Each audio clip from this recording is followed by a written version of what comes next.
from a very comprehensive list of research variables or variables in research, we have discussed independent, dependent, extraneous, its type, confounded and moderator variables by this time. Now we shall be discussing other variables, and in the discussion of other variables, firstly we shall discuss about the intervening variables. As the name suggests, intervening variable intervene, but this is not an important variable from experimental research point of view. और वैसे भी हमने कहा कि बहुत सारे हमारे variables या वेरिएबल्स का जो सबसे ज़्यादा इस्तेमाल है वो एक्सपेरिमेंटल मेथड में ही है। तो लेट अस सी इंटरवीनिंग वेरिएबल क्या है, क्योंकि ये इसको हाइपोथेसिस वेरिएबल भी कहते हैं। ये हाइपोथेसिस देख के पता चलेगा कि इसमें इंटरवीनिंग वेरिएबल कौन है, लेकिन नहीं इसकी स्टडी को हम इसके इम्पैक्ट को नहीं हम स्टडी करते हैं, न एक्सट्रेनियस वेरिएबल की तरह न्यूट्रलाइज करने का प्रयास करते हैं और न मॉडरेटर वेरिएबल्स की तरह शामिल करने का प्रयास करते हैं। So let us see the intervening variables. Intervening variable is the variable which is influenced by independent variable, the relevant variable and the moderator variable. मतलब इंटरवीनिंग वेरिएबल इन तीनों से इन्फ्लुएंस होता है, independent variable, relevant variable and the moderator variables. मतलब ये relevant variable मतलब extraneous variable, मतलब intervening variable प्रभावित होता है इंडिपेंडेंट वेरिएबल से, एक्सट्रेनियस वेरिएबल से एंड मॉडरेटर वेरिएबल से। In turn it affects the dependent variable, लेकिन थोड़ा सा ये डिपेंडेंट वेरिएबल को प्रभावित करता है। कैसे? A person who is allowed to reach his goal displays less aggressive acts than the person who is not allowed to reach his goal. Suppose this is a research hypothesis. मैं एक research hypothesis बनाया कि वैसे व्यक्ति ज़्यादा aggression दिखाते हैं जिनको सफलता पाने के क्रम में बाधा कम मिली है, डिस्टर्बेंस कम मिला है, उनकी तुलना में जिनको बाधा कम मिली। मतलब एक ग्रुप है जिसको ज़्यादा बाधा मिली है और दूसरे ग्रुप को कम बाधा मिली है, तो जो दूसरा ग्रुप है वो जिसको ज़्यादा बाधा नहीं मिली है वो कम एग्रेशन दिखाता है, लेकिन जिसको ज़्यादा मिली है, बाधा मिली है, वो ज़्यादा एग्रेशन दिखाता है। This is hypothesis as I have read the hypothesis. A person who is allowed to reach his goal displays less aggressive acts than the person who is not allowed to reach his goal. This is the research hypothesis. Now let us understand. In this hypothesis, aggressive behavior is dependent variable. अब dependent independent आपको समझाना, क्योंकि aggressive behavior depend कर रहा है किस पे, and being allowed or not being allowed to reach the goal is independent variable. दो ग्रुप है इसको। फ्रस्ट्रेशन मतलब कारण क्या होगा? ऑब्वियस है कि जो अलाउ किया या नहीं किया उसके फलस्वरूप एक चीज का जन्म हुआ जो फ्रस्ट्रेशन। तो यहाँ देखिए हाइपोथेसिस से इसीलिए कह रहा है कि it's a variable we can find from the hypothesis itself. Frustration is the intervening variable, क्योंकि एग्रेशन का जो बिहेवियर है वो किसकी वजह से हो रहा है? फ्रस्ट्रेशन। हालांकि इसका रूट कहाँ है? क्योंकि उसको सपोर्ट नहीं मिला, बाधा ज़्यादा मिली, इसकी वजह से। So frustration is the intervening variable.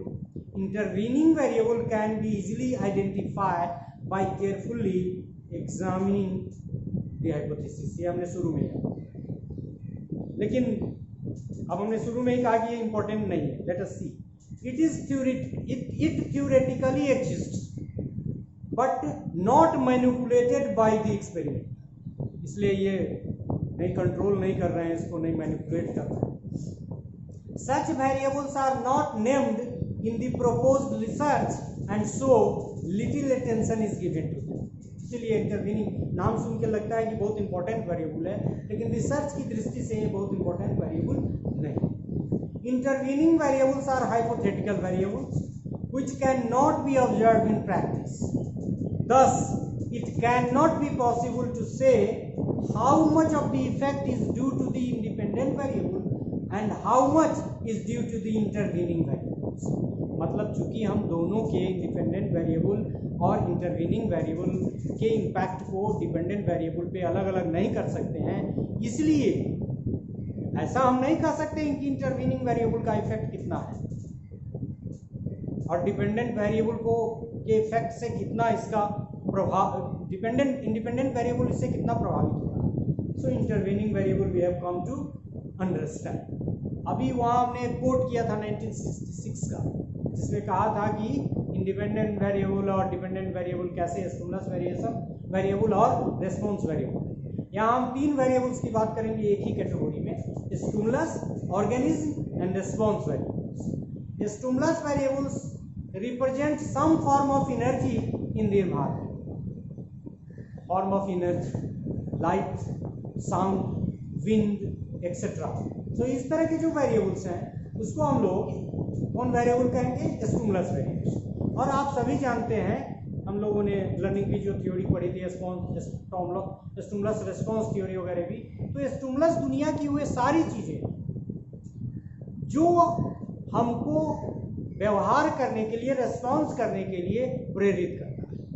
यदि आप मुस्कुरा रहे हैं और टीचर पढ़ा रहा है तो टीचर के पढ़ाने के फलस्वरूप यदि आप मुस्कुरा रहे हैं तो पढ़ाना स्टिमुलस है और आपका रेस्पॉन्स मुस्कुराना है।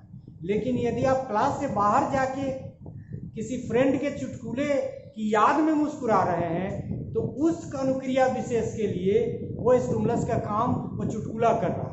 तो स्टिमुलस रेस्पॉन्स के रिलेशनशिप को हम लोग पहले ही पढ़ चुके हैं। तो stimulus variable represent some form of energy in the environment. हमने एग्जांपल दिया light, sound, wind etcetera. Organism, जीव। Organism variable represent changeable physiological and psychological characteristics of the organism being observed. मतलब वो ऑर्गेनिज्म समझते हैं आप, बायोलॉजी वाले और अच्छे समझ रहे होंगे, लेकिन इधर हम लोग भी समझ रहे हैं जो फिजियोलॉजिकल और साइकोलॉजिकल कैरेक्टरिस्टिक्स से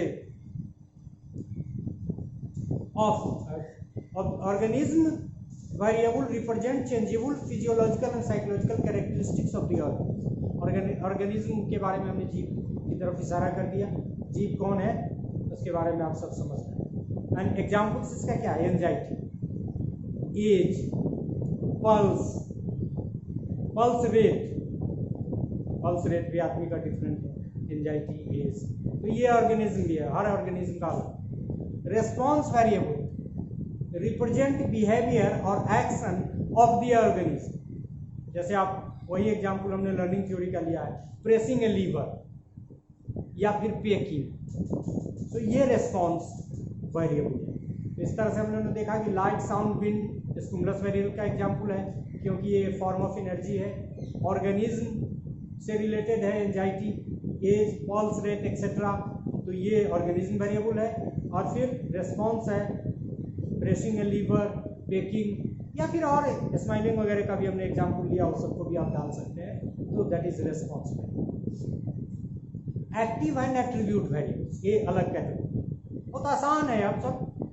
active any variable that is manipulated is called active variables. मतलब जिसको हम मैनिपुलेट करें। मैनिपुलेट करने का मतलब क्या है कि रिवार्ड देंगे और रिवार्ड का इफेक्ट दे सकते हैं, पनिशमेंट देंगे पनिशमेंट का इफेक्ट दे सकते हैं। एग्जाम्पल्स भी वही है। Any variable that is manipulated is called active variables. Rewards, punishment, methods of teaching, अभी हमने methods of teaching, creating anxiety through instructions etcetera. Attribute variable which is not manipulated but measured in the experiment.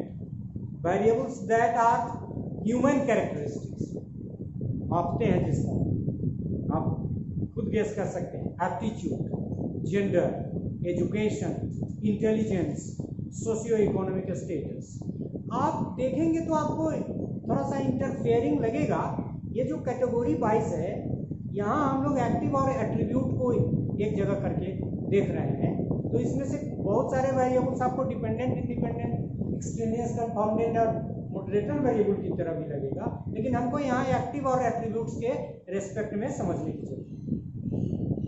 अब आइए, quantitative और qualitative research की हम लोग बहुत चर्चा करते हैं। यहाँ हम लोग क्वांटिटेटिव एंड कैटेगोरिकल वेरिएबल्स, जिसको हमने शुरू में भी कहा कि क्वालिटेटिव वेरिएबल भी कहते हैं, की चर्चा करते हैं। Quantitative variables varies in amount, मात्रा, इंटेलिजेंस, 130, 135, 140, स्पीड ऑफ रेस्पॉन्स, देखते हैं ना क्विज वगैरह में होता है, एक राउंड ऐसा होता है क्विक फायर, तो क्वेश्चन और आंसर के बीच का रिएक्शन टाइप का, तो स्पीड ऑफ रेस्पॉन्स कितना जल्दी। हम लोग स्किल में भी इसको लेते हैं, खासकर मैथमेटिक्स में speed and accuracy. Intensity of sound, these are quantitative variables as it is being measured in terms of amount. Categorical or qualitative variables varies in kind में, प्रकार में, जैसे रिलीजन, हिंदू, मुस्लिम, सिख, ईसाई, रेस, जेंडर, ट्रांसजेंडर, 3 तरह के gender, male, female और transgender भी। Quantitative variables are of 2 types. शुरू में हम लोग बात कंटिन्यूअस एंड डिस्क्रीट। पहले हमने वो अभी देखा कि जो वेरिएबल अमाउंट में वैरी करेगा वो क्वांटिटेटिव वेरिएबल है, और जो काइंड में वैरी करेगा वो क्वालिटेटिव और कैटेगोरिकल वेरिएबल्स है। क्वांटिटेटिव वेरिएबल के 2 टाइप है, कंटिन्यूअस एंड डिस्क्रीट। अब ये कंटिन्यूअस क्या है, बहुत आसानी से समझ जाइएगा। ए continuous variable is one which is capable of being measured in any arbitrary degree of fitness or exactness, age, intelligence, height, reaction time, etc. और एक एग्जाम्पल दे के हम आपको, जैसे इंटेलिजेंस भी आदमी का बहुत उसमें लगातार हो सकता है, लेकिन एज से आप समझिए, age of an individual may be measured in years. मान लीजिए 8 साल पहले कोई बच्चा जन्म लिया तो 8 साल का हो गया, फिर उसको मंथ्स में भी ट्रांसफर कर सकते हैं, days, even in hours, minutes and seconds. मान लीजिए कि 8 साल पहले आपके बच्चे ने एक टाइम पे जन्म लिया, उस समय आपने सेकेंड तक का टाइम मेजर करके लिख लिया है। आज के डेट में उसका यदि एज आपको कहना है तो आप सेकेंड भी उसमें मेंशन कर सकते हैं, इतना वर्ष, इतना महीना, इतना सप्ताह, इतना दिन, इतना घंटा, इतना मिनट, इतना सेकेंड।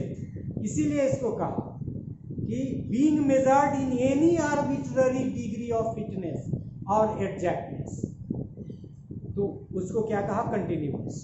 जैसे आप नंबर सिस्टम में भी 1, 1.1, 1.111 लाइक है, तो इस तरह का एग्जाम्पल जो है वो कंटिन्यूअस वेरिएबल का है। और हमने दिया भी कि एज को मेजर किया जा सकता है कंटिन्यूअस वेरिएबल में। इसके बाद फिर हमने इंटेलिजेंस, हाइट, रिएक्शन टाइम वगैरह का भी किया। The discrete variable are those variable which are not capable of being measured in any arbitrary degree of fitness or exactness, as they contain a clear gap, number of books। हम number of books या फिर family या man या woman को continuous variable के रूप में major नहीं कर सकते, क्योंकि बुक्स कितने हैं हम नहीं कर सकते। हमारी लाइब्रेरी में बुक्स 1.1 है, हाँ करोड़ में ले जाएंगे तो 1.1 करोड़ कर सकते हैं, लेकिन किताब कहेंगे तो कितनी किताबें, 3000 किताब, 3000.5 किताब है, हम नहीं कर सकते। और इसीलिए ये कंटिन्यूअस नहीं है बल्कि ये डिस्क्रीट वेरिएबल है। So I think you will be understanding quantitative and categorical variable का एग्जांपल्स के साथ साथ हम इसके टाइप्स को भी, अभी हमने क्वांटिटेटिव वेरिएबल के 2 टाइप को देखा, कंटिन्यूअस एंड डिस्क्रीट। अब हम लोग कैटेगोरिकल वेरिएबल्स के टाइप्स को देखेंगे। स्लाइड में यदि आपने देखा होगा तो यहाँ थोड़ा सा मिस्टेक हो गया, क्वांटिटेटिव यहाँ हमने लिख दिया, इसको क्वालिटेटिव लिखना है, क्वालिटेटिव और कैटेगोरिकल। हमने वैसे यूज किया है कैटेगोरिकल को ही, लेकिन categorical means qualitative not quantitative. Categorical variables are of 3 types: constant, dichotomous, polytomous. Constant variable has only one value, or मतलब constant categorical variable has only one value or category, मतलब एक ही value, एक ही category हो सकता है। है ना कि काइंड में बांटते हैं, तो काइंड में बांटेंगे, जैसे एग्जांपल है tree, 1 tree, 2 tree, 3 tree, water, taxi etcetera. Dichotomous categorical variable has 2 category. Question का आंसर देना है यस नो, मेल फीमेल, लेकिन मेल फीमेल कैटेगरी रख सकते हैं जेंडर का।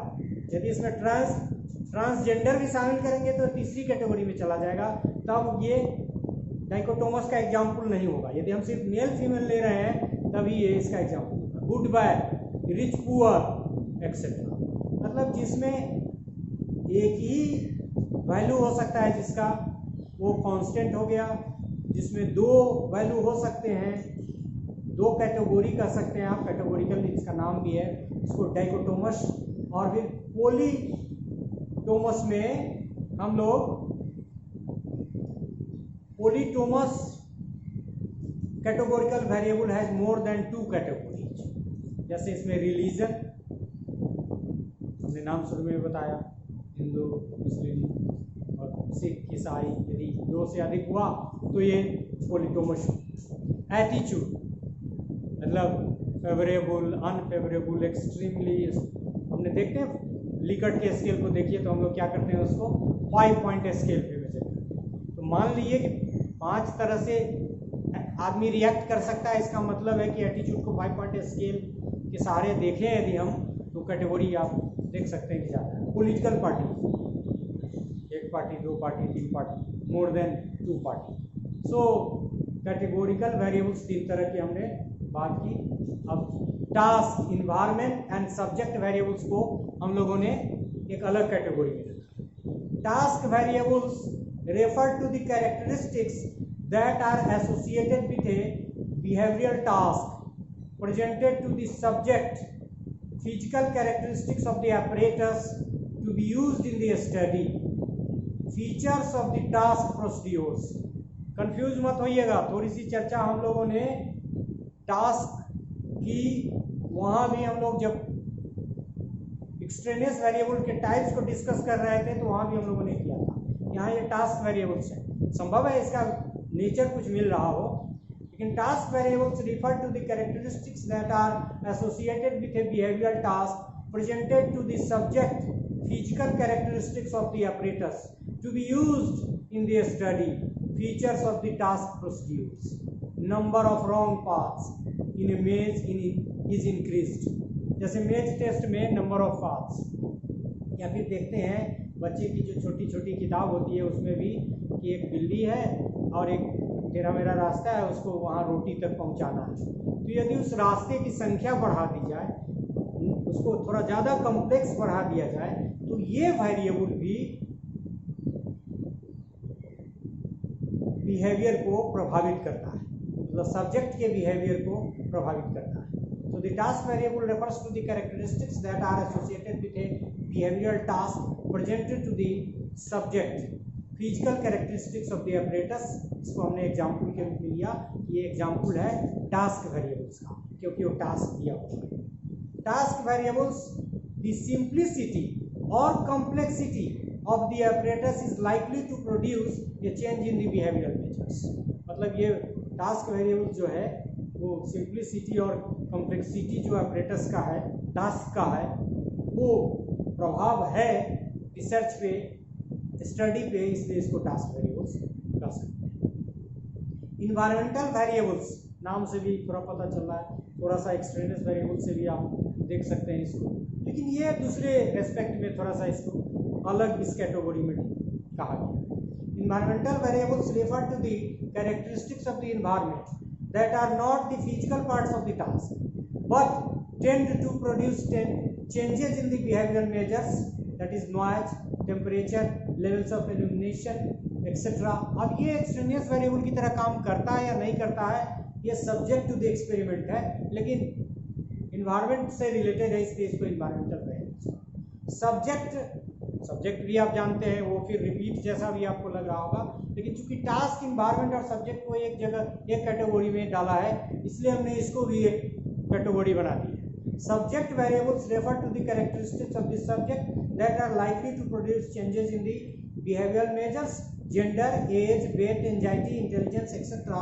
are the subject's characteristics, human or animal, that may be termed as subject variables. तो आप देखेंगे कि subject variables is related to subject, environment variable related to environment, and the task variable is related to the task. And these three variables may come or may not come under the category of extraneous variable. It depends on the nature of the controlling or treatment in the specific experimental research situations. Task in environment or subject variable में there are two types of subject variables. Subject variables का further classification है, natural and induced. Natural subject variables are the variables carried by the subjects within themselves before the start of the experiment. मान लीजिए कि आप experiment से पहले जो आपके पास जिसको लेके सब्जेक्ट पहुंच रहा है एक्सपेरिमेंटल सिचुएशन में, तो उसी को कहते हैं नेचुरल सब्जेक्ट वेरिएबल, जिसमें आता है gender, intelligence, age, anxiety etcetera.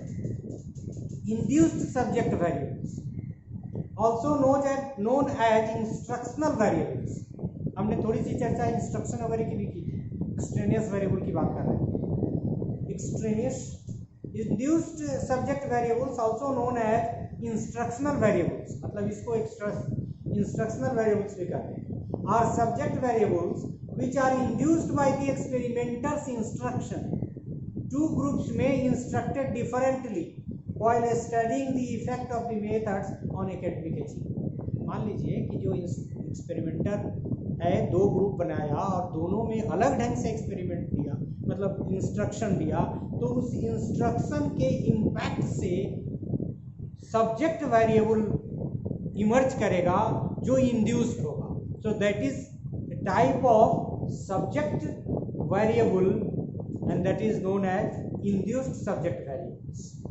आपको थोड़ा सा लग रहा होगा एक्सट्रेनियस वेरिएबल की तरह, लेकिन वो हमने पहले ही कहा कि वो सब चेंज करेंगे, क्योंकि शुरू में ही हमने कहा कि एक वेरिएबल जो एक रिसर्च सिचुएशन के लिए, एक्सपेरिमेंटल सिचुएशन के लिए इंडिपेंडेंट वेरिएबल का काम कर रहा है, वो दूसरी जगह दूसरे वेरिएबल का भी काम कर सकता है। Same is true with respect to the other variables.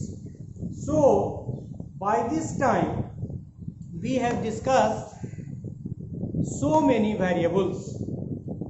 In the process we discussed few variables in the first part that is more important from experimental research point of view, and few other variables starting from intervening variable. We discussed stimulus variable, response variable, organism variable, active attribute variable, task variable, environment variable, subject variable, etc. From our purpose, from the purpose of a researcher, independent dependent variable, extraneous variable, confounded variable and moderator variables are more important. All these variables are important. We have also discussed about the categorical variable, qualitative variable, quantitative variable, discrete variable and many other types. but previously discussed 5 variables are more important, and we have also come to know about these variables: intervening, quantitative, categorical, qualitative, categorical को ही qualitative करते हैं, task, environment, subject, organism, response, stimulus, active, attributes, etc. So this is all about the variables, rather the variables in research. Thank you very much for the patience learning. This is all about research and its variable. Thank you.